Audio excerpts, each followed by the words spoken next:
Bonjour Corinne, un épisode qui se tourne vers les vilains aujourd'hui. Et parmi ceux-ci, beaucoup usent de sortilèges et de maléfices, mais certains ne sont que de simples hommes et parmi eux, le plus torturé, le plus tiraillé est sans doute Frollo. Bonjour Nicolas. Avec Frollo, on pourrait presque parler de personnage charismatique dans la noirceur. Et pourtant, sa chanson infernale nous dévoile toute la complexité du personnage.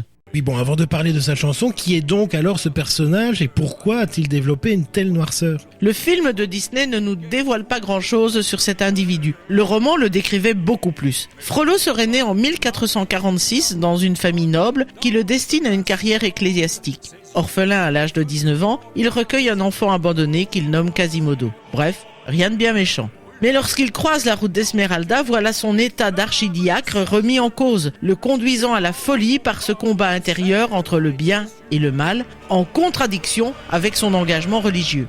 On voit alors un portrait de lui froid, calculateur, voire cynique et manipulateur, ce qui le conduira à sa perte, précipité du haut d'une tour de Notre-Dame par Quasimodo lui-même. Donc on retrouve l'idée, mais les choses sont un peu différentes chez Disney. Chez Disney, Frollo se doit d'endosser les caractéristiques connues des vilains, et la dualité bien-mal devient plus tranchée.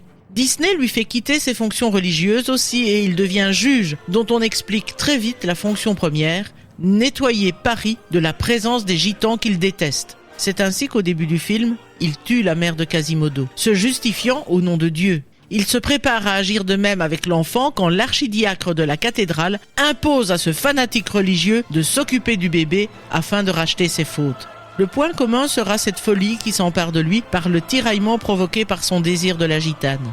Sa fin sera toutefois différente. Pas question de voir un meurtrier en Quasimodo. Frollo perdra seul l'équilibre et tombera de la tour.